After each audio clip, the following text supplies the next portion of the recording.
Olá, meus irmãos, uma boa noite a todos. Que a graça e a paz de Cristo Jesus estejam sendo comunicados ao seu coração, ao seu lar e à sua família, por meio deste culto que estamos iniciando nesse momento por bondade e para a glória de Deus. Nós sabemos que todo dia é dia de cultuar ao Senhor.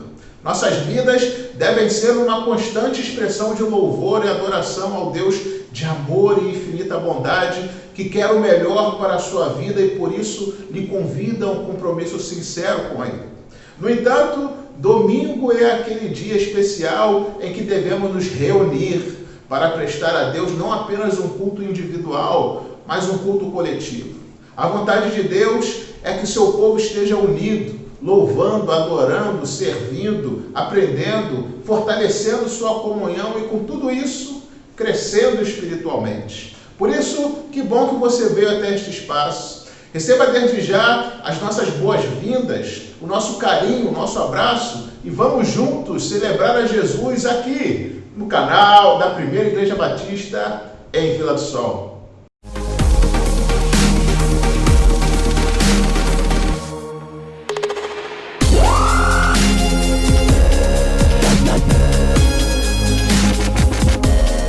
Nós vamos iniciar este culto com o nosso momento de intercessão, suplicando, agradecendo, colocando diante de Deus nossas vidas, famílias, igrejas, a nação e o mundo, pedindo que o Senhor nos conduza, nos capacite, nos abençoe e nos guarde, pois nele está a nossa esperança e sabemos que podemos descansar em sua fidelidade. Nós vamos acompanhar nesta oração a nossa irmã Denise. Oremos ao Senhor, igreja. Santo e exaltado seja o teu nome, Senhor, nesta noite. Pela tua presença em nossas vidas, presença essa que faz a diferença em nós. Te agradecemos, ó Deus, pela tua bondade, fidelidade e amor, pelo teu cuidado para conosco. Obrigado, ó Deus, porque mesmo em meio a essa pandemia, o Senhor tem nos livrado, o Senhor tem nos sustentado, tem cuidado de nós. Deus, queremos te agradecer pela tua igreja, Senhor, Primeira Igreja Batista em Vila do Sol. Te agradecer pela vida de cada irmão, pela vida de pela família, Deus, de cada um. Ó Deus, muito obrigado, porque o Senhor tem nos amparado. Deus, continue nos abençoando, continue fortalecendo a tua igreja, Senhor, que a tua igreja cresça, Senhor, em número e em qualidade diante do Senhor, e que essa pandemia, Senhor, possa passar e como igreja do Senhor possamos juntos, Senhor, avançar e em alcançar vidas para o teu reino. Ó Deus, nós te suplicamos, Senhor, nesta noite, pelas pessoas, ó Pai, que se encontram enfermas. O Senhor conhece, ó Deus, cada um. Ó Deus, o Senhor possa ter misericórdia, Senhor, dessas vidas que necessitam, ó Deus, do teu amparo, do teu socorro, ó Pai, da tua mão poderosa, Senhor, tua mão de poder. Lembramos, Senhor, nesta noite da irmã Marilza, ó Deus, que se encontra enferma, que necessita, Senhor, de uma intervenção do Senhor. Nós te suplicamos, ó Deus, que o Senhor possa estar, Senhor, operando, Senhor, que o Senhor seja o médico dos médicos. Deus, nós te pedimos também pela irmã Viviane, que também não tem andado muito bem de saúde. O Senhor conhece a tua serva, o Senhor sabe o que ela tem enfrentado. Nós a colocamos em tuas mãos. Te pedimos que o Senhor a visite, Senhor, neste momento. Venha, ó Deus, estar bem de perto ao seu coração. Vem estar, Senhor, levantando tua serva e dando ela, ó Deus, a alegria de estar em tua casa, te servindo, te adorando em espírito e em verdade. Bem como, ó Deus, os demais irmãos enfermos, demais pessoas que necessitam do teu socorro, a irmã Roselma, ó Deus, que o Senhor conhece muito bem, que o Senhor possa estar tendo misericórdia dela também, Senhor, neste momento, Senhor. Deus, em nome de Jesus, nós te suplicamos, Senhor, pelas outras pessoas que se encontram enfermas, que nós não recordamos agora, Senhor, os nomes, mas o Senhor sabe de todas as coisas. Te pedimos, ó Deus, o teu socorro. Ó Deus, o Senhor sabe de todas as coisas, o Senhor sabe o que faz, o Senhor sempre faz o melhor por nós. Nós colocamos, ó Deus, em tuas mãos, na esperança de que o Senhor fará o melhor, ó Deus, por cada uma dessas pessoas que necessitam do teu socorro. Ó Deus, neste momento queremos, Senhor, te pedir que o Senhor continue conosco, Senhor, nos guardando, nos protegendo, nos dando a tua paz. Abençoa, Senhor, a tua igreja no modo geral, abençoa, Senhor, os ministérios da tua igreja, Ó Deus, também nós te suplicamos, Senhor, uma bênção, ó Deus, todo especial pela nossa cidade, ó Pai. Que o Senhor possa estar tendo misericórdia, Senhor, no próximo domingo, será domingo de eleição. E nós te pedimos que o Senhor venha estar nos abençoando, ó Pai, como igreja do Senhor, nos dando sabedoria, nos instruindo na hora de ir às urnas, Senhor, para votar. Que o Senhor possa, Deus, estar nos orientando, Senhor, em quem votar, no candidato certo, ó Deus, que venha olhar, Senhor, para a nossa cidade, venha zelar pela nossa cidade. Ó Deus, em nome de Jesus, nós te pedimos essas bênçãos, te pedimos, Senhor, pela nossa nação, te pedimos pelo nosso presidente, ó Deus, por todas as pessoas, Senhor, que compõem a política, Senhor, do nosso país, também da nossa cidade. Nós te pedimos, ó Deus, em nome de Jesus, que o Senhor possa estar abençoando, Senhor, cada um deles e usando o seu Pai para fazer o melhor para o teu povo, ó Deus. E como servos do Senhor, nos use e nos dê sabedoria na hora de votar, ó Deus, que possamos votar de forma correta e no candidato certo, ó Deus. Em nome de Jesus, Pai, tudo isso nós te pedimos e nós já te agradecemos, na certeza de que o Senhor nos ouve, de que o Senhor está cuidando de nós e fará o melhor por nós. Em nome de Jesus, amém. Amém. Nós vamos seguir louvando ao Senhor com o hino de número 9 do cantor cristão. Louvemos a Deus com muita alegria, igreja.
Louvado seja Deus. Vamos agora ler a Bíblia, ler a palavra do Senhor, texto muito rico e conhecido que se encontra lá em 1 Coríntios, capítulo 12, versículos de 12 a 14, também o versículo 18, 27 e 26, onde vai nos dizer assim a palavra de Deus, irmãos: porque assim como o corpo é um e tem muitos membros, e todos os membros, sendo muitos, constituem um só corpo, assim também com respeito a Cristo.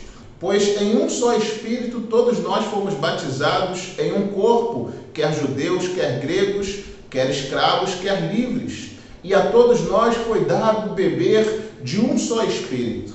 Mas Deus dispôs os membros, colocando cada um deles no corpo como lhe aprouve. Ora, vós sois corpo de Cristo, individualmente membros desse corpo. De maneira que se um membro sofre, todos sofrem com ele. E se um deles é honrado, com ele todos se regozijam. E nós vamos seguir louvando a Deus com muita alegria, acompanhando agora o período de cânticos. Louvemos ao Senhor, igreja.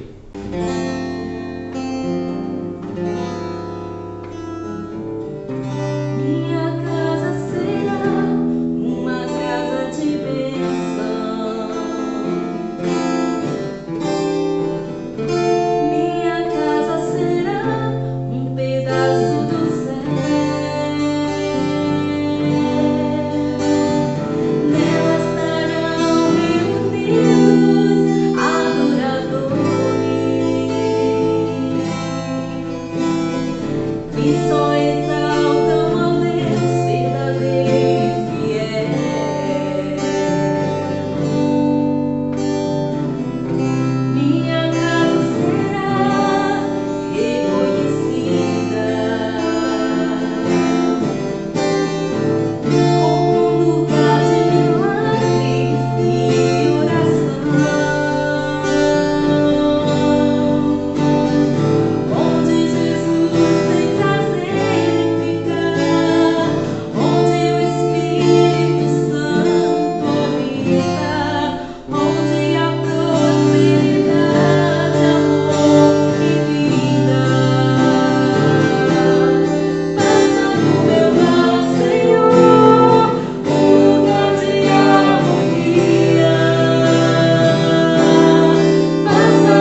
Quão amáveis são os seus tabernáculos, Senhor dos exércitos. A minha alma suspira e desfalece pelos teus átrios.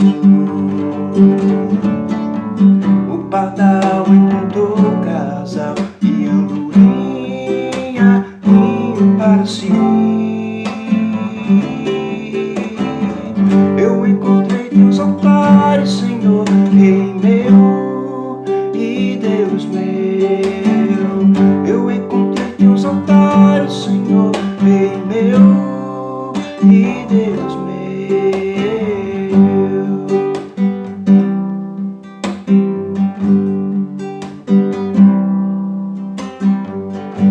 Bem-aventurado aqueles que habitam em tua casa, pois um só dia, Senhor, em teus átrios vale mais que mil. O pardal encontrou casal e andorinha para si. Eu encontrei teus altares, Senhor, Rei meu e Deus meu. Eu encontrei teus altares, Senhor, Rei meu e Deus meu.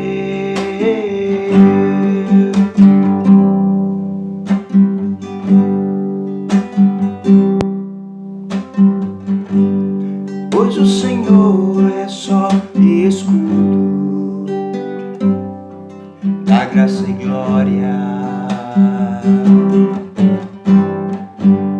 Não negará bem algum aos que vivem corretamente. O pau encontrou casal e andorinha para si. Eu encontrei teus altares, Senhor, Rei meu e Deus meu. Eu encontrei teus altares, Senhor, Rei meu e Deus meu. Eu encontrei teus altares, Senhor, Rei meu e Deus meu.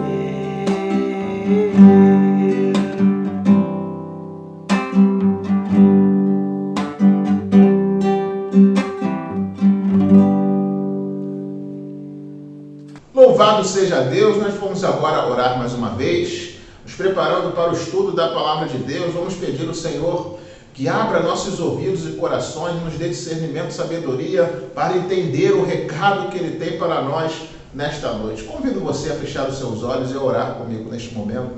Grandioso Deus e amado Pai, muito obrigado, ó Deus, por tudo aquilo que o Senhor já comunicou aos nossos corações no decorrer deste culto. Agora, Pai, quando estaremos lendo a Tua Santa Palavra mais uma vez, para refletir na mensagem que o Senhor tem a transmitir aos nossos corações, nós te suplicamos, ó Deus, que o Senhor abra nossos corações, nos encha de sabedoria e discernimento para entender a vontade soberana do Senhor para nossas vidas e, ó Deus, acatá-la e colocar em prática, pois sabemos que a vontade do Senhor é boa, agradável e perfeita. Por isso nós oramos a Ti, ó Pai, desde já te agradecemos em nome de Jesus. Amém.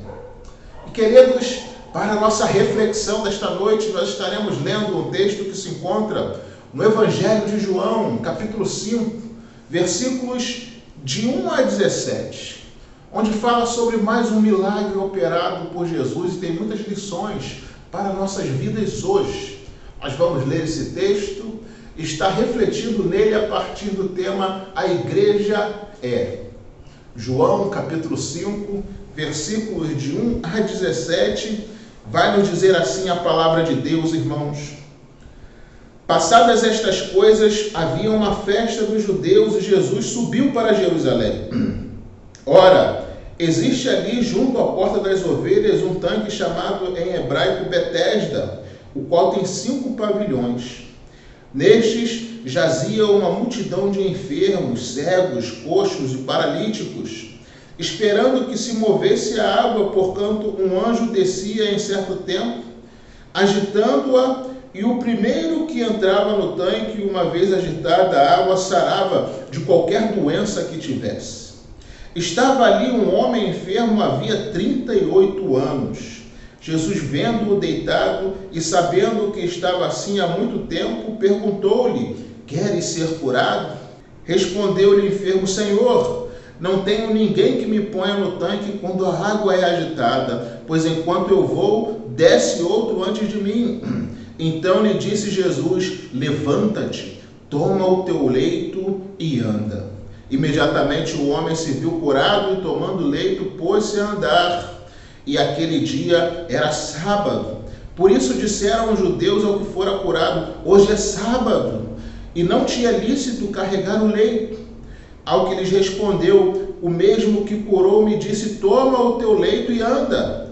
Perguntaram-lhe eles: quem é o homem que te disse: toma o teu leito e anda? Mas o que fora curado não sabia quem era, porque Jesus se havia retirado, por haver muita gente naquele lugar. Mais tarde, Jesus o encontrou no templo e lhe disse: olha, que já estás curado, não peques mais, para que não te suceda coisa pior. O homem retirou-se e disse aos judeus que fora Jesus quem o havia curado. E os judeus perseguiam Jesus porque fazia estas coisas no sábado. Mas ele lhes disse: meu pai trabalha até agora e eu trabalho também. A igreja é. Queridos, em nosso texto, Jesus foi a uma festa em Jerusalém. Mas enquanto o povo se alegrava, ele se dirigiu ao tanque de Betesda, ou casa de misericórdia, onde havia uma multidão de gente sofrendo. Como a sua comida era fazer a vontade do Pai, e a vontade do Pai é a salvação dos perdidos e o socorro dos aflitos, Jesus caminha para esse local onde havia gente deformada, destruída emocionalmente, com a vida atribulada e o coração sangrando por feridas abertas há anos. Betesda significa casa de misericórdia, e este tanque ficava perto da porta das ovelhas. Isso nos ensina que aquele lugar tinha um significado profundo. Ao entrarem as ovelhas para se refrescarem junto à fonte das águas vivas, experimentam a misericórdia de Deus e, ao sair, devem agir com misericórdia para com as pessoas. Misericórdia significa colocar o coração na circunstância do outro, para sentir o que ele está sentindo, agindo dentro das nossas possibilidades e com o nosso melhor para ajudá-lo. O tanque de Betesda era uma espécie de hospital público da cidade. Abrigava uma multidão de pacientes sem perspectiva de cura e sem assistência do império. O texto é muito chocante. Nele ficava deitada uma grande multidão de doentes, cegos, mancos e paralíticos. Essa multidão era alimentada pela crença de que um anjo desceria em algum momento para agitar a água do tanque, e o primeiro que se lançasse na água seria curado. Nesse texto, porém, aparece não um anjo, mas o próprio Deus eterno, a essência do poder e do amor em forma humana e disposto a mudar vidas. Jesus caminha no meio dessa multidão e distingue um homem, um paralítico, entrevado em sua cama. Aquele dia, para aquele paralítico, parecia só mais um dia de sofrimento, mas tornou-se o dia da mudança, o dia da cura, o dia da restauração, o dia do encontro com Deus. Muitas vezes, a igreja também é como o tanque de Betesda, um lugar de misericórdia, onde as vidas vêm sedentas para buscar a Deus. Alguns vêm com esperança, outros desesperados. Alguns vêm com alegria, outros sofrendo. Alguns vêm com saúde, outros precisando de cura. Alguns vêm com o coração aberto, outros cheios de dúvida. O importante é que venham a Deus e encontrem em Deus uma nova vida, uma nova história, um novo rumo. Encontrem salvação, misericórdia, restauração e aperfeiçoamento. Deus está de braços abertos a todos e quer o melhor para a vida de todos. A Bíblia nos diz em João 3,16 que Deus amou o mundo de tal maneira para que todo aquele que nele crê não pereça, mas tenha a vida eterna. Assim como Jesus estava no meio daquelas pessoas para mudar a sua realidade para melhor, também está em nosso meio poderoso para salvar. Como deve ser a igreja? Vamos refletir sobre o propósito de ser igreja, comparando com o tanque de Betesda nesse texto. Portanto, o nosso primeiro ponto: igreja, lugar de restauração. A igreja não é um lugar apenas de reunião, festas e eventos sociais, como mostra o início do nosso texto, mas um local onde vidas são curadas e restauradas por Deus. O primeiro versículo diz que estava havendo uma festa dos judeus, mas enquanto uns festejavam, outros estavam enfermos, esquecidos, ali do lado, em Betesda. Jesus preferiu estar presente e dar assistência onde havia choro do que onde havia regozijo. No tanque de Betesda, Jesus distinguiu esse enfermo no meio da multidão. Aquele homem era o retrato da desesperança. Ele já não tinha mais sonhos para embalar. Sua causa estava dada como totalmente perdida. Não foi ele quem viu Jesus, foi Jesus quem o viu. Jesus viu o seu passado, a sua condição, o seu futuro. Conforme diz o versículo 14, Jesus viu que a causa da sua tragédia era o pecado da sua juventude. Viu que ele estava colhendo o que havia plantado. Aquele homem não estava apenas preso à sua cama, mas também preso ao seu passado, às suas memórias amargas, à sua culpa. Jesus olhou para a mulher samaritana e viu que ela estava vivendo em adultério.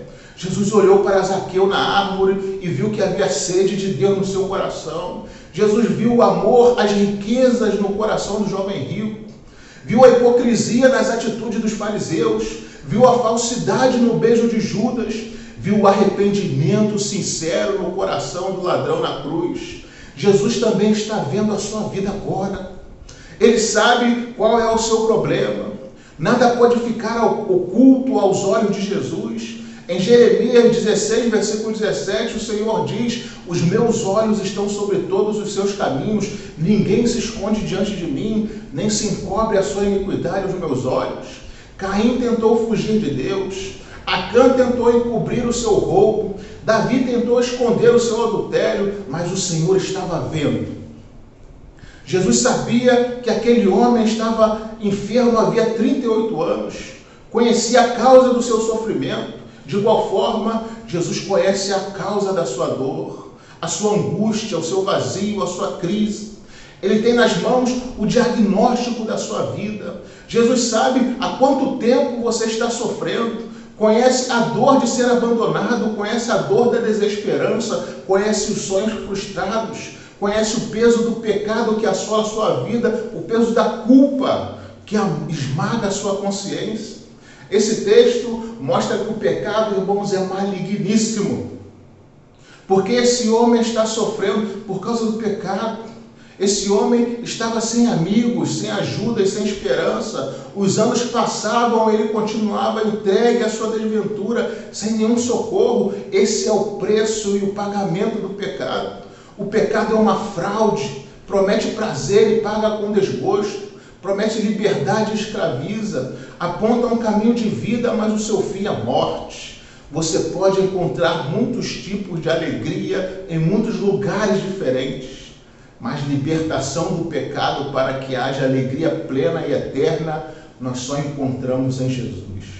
A igreja deve ser um lugar de refúgio para quem está triste, um lugar de restauração para quem está ferido, angustiado, um lugar de salvação para quem está perdido, um lugar de encontro verdadeiro com Deus. Não importa como você chega à igreja, o importante é como você sai restaurado. Segundo ponto, igreja é um lugar de estender a mão. Igreja é um lugar de estender a mão. Não um lugar de ficarmos separados por pavilhões e estados, mas um local onde um ajuda o outro. Em Betesda havia 5 pavilhões que seriam como degraus, onde as pessoas ficavam. Eram o que conhecemos hoje como fila por ordem de chegada. Todos disputavam o lugar mais próximo do tanque para ter chance de entrar na água e ser curado. Havia ali um clima de competição. Cada um disputava com o outro e ninguém estendia a mão a ninguém. Por isso, aquele homem ficou ali tantos anos, esperando alguém que o ajudasse. Vivemos, irmãos, em um mundo onde cada um adianta o seu lado. Mas a igreja deve ser um lugar onde nós amamos o nosso próximo como a nós mesmos e estendemos a mão a ele para vê-lo de pé, para vê-lo bem, para vê-lo firme com Jesus. Eclesiastes 4, versículos 9 e 10 diz que é melhor serem dois do que um, porque tem melhor paga do seu trabalho. Porque se caírem, um levanta o companheiro, aí porém o que estiver só, pois caindo não haverá quem o levante. A graça de Cristo Jesus é o maior exemplo de mão estendida que deve nos levar a estender a mão ao próximo. Porque fomos contemplados com tão grande misericórdia e graça, devemos também estar prontos a dar assistência a quem necessita. Jesus pergunta ao paralítico: queres ser curado? Essa pergunta não apenas está repleta de misericórdia, como também há uma promessa embutida nela. A própria pergunta torna-se um chamado à fé. É como se Jesus estivesse dizendo: em tua condição, você pode confiar em mim e crer que eu tenho poder para te ajudar. É o que Jesus está dizendo a você hoje. É o que Jesus está dizendo a você agora por meio deste texto bíblico. Não importa há quanto tempo você está sofrendo. A mulher hemorrágica sofreu 12 anos. A mulher encurvada andou 18 anos corcunda. Esse homem estava doente havia 38 anos. Jesus restaurou a visão de um homem cego de nascença. Jesus levantou um morto da sepultura. Ele curou a todos que foram até ele. Ele pode curar você também. Pode restaurar a sua vida também. Não importa a gravidade do seu problema. 38 anos de sofrimento parecia irreversível. Mas Jesus pergunta: você quer ser curado? Lázaro já cheirava mal, mas Jesus ordenou: vem para fora. Não importam as consequências do seu problema, sua saúde acabou, seu nome foi jogado na lama, sua família está arrebentada. Jesus pode pegar os cacos e fazer tudo de novo. Não importa quão desesperançado você esteja, o homem paralítico disse a Jesus: não há ninguém, mas Jesus está presente com você, assim como estava presente ao lado dele. Ele pode tudo, ele é o Senhor das causas perdidas. Não importa quantas tentativas fracassadas você já tenha experimentado. Todo ano aquele homem via gente sendo curada e ele continuava mofando em cima da cama, mas agora Jesus o toma e o cura. A única coisa que aquele homem precisava era de alguém que lhe estendesse a mão. A igreja deve ser um lugar onde um irmão não se acha melhor do que o outro, onde um estende a mão ao seu próximo e ajuda. Na igreja devemos aprender a olhar para o nosso irmão não com um olhar superior, mas de igualdade de amor. Jesus chegou diante daquele homem em pé de igualdade, foi humilde, estendeu a mão para ajudar aquela vida que tanto precisava de apoio. Aquele homem esperava um anjo que movesse a água, mas com uma só palavra de Jesus, ele foi curado. Precisamos urgentemente em nossas igrejas, em nosso cotidiano, estender a mão para os nossos irmãos e falar palavras de cura como um bálsamo para os corações um do outro. Terceiro e último ponto: igreja, lugar de trabalho. Os fariseus ficaram furiosos porque era sábado e o homem não podia trabalhar. Isso é legalismo. Quem está sofrendo tem pressa, não queria saber se era sábado, o importante era ser curado. A primeira coisa que Jesus mandou aquele homem fazer foi trabalhar, tomando seu leito e indo para casa. Jesus não gosta de bagunça, de sujeira. Aquele homem não poderia sair dali curado e deixar a sua cama no meio do caminho. Precisava levar o seu leito e levar para a sua casa. Onde começa a restauração, irmãos? Começa o trabalho. O milagre de Jesus é imediato, completo e público. A cura de Jesus não é parcial nem gradual. Jesus não oferece meias soluções. Ele não usa artifícios para enganar. Quando Jesus emitiu a sua ordem, uma força e um vigor renovados tomaram conta do corpo daquele homem e ele, tomando o seu leito, pôs-se a andar. Jesus dá a ordem e também o poder para cumpri-la. Uma das maiores evidências de cura ou saúde é o trabalho. Quem está bom tem condições de trabalhar, quem está doente não está apto ao trabalho. Isso mostra que a saúde espiritual de um cristão ou de uma igreja é revelada se a pessoa está servindo ou parada. Cristão que não trabalha é porque tem alguma demanda espiritual a ser resolvida. A igreja, além de ser um lugar de restauração e de estender a mão ao próximo, é também um lugar de trabalho servindo a Deus e ao próximo. O próprio Senhor Jesus declarou que não veio para ser servido, mas para servir e dar a sua vida em resgate por muitos. Se Jesus serve sendo Senhor, qual será a desculpa do servo para não servir? Há muitos crentes que estão curados por Jesus, mas não querem carregar o seu leito. Por isso, as igrejas de auditório estão cheias de pessoas que não querem servir. Trabalhar é necessário. É uma forma de testemunhar que estamos sãos e capacitados por Jesus para o serviço. Deus não quer ninguém à toa na igreja. Todo cristão deve ter um ministério. A Bíblia nos ensina que Deus deu pelo menos um talento, um dom a cada servo seu. Isso significa que todos nós fomos capacitados a contribuir com alguma coisa na obra de expansão do reino de Deus. Você tem contribuído em sua igreja? Jesus já te restaurou, te salvou, trabalhe para Ele. A igreja é um lugar de restauração, de estender a mão e de trabalhar. Concluindo, quando não há restauração, há tristeza na igreja. Quando não há um aperto de mão, existem diferenças entre irmãos. Quando não há trabalho, reina o comodismo e o esfriamento. Uma igreja verdadeira transmite restauração para os feridos, acolhida para os esquecidos e serviço para os salvos.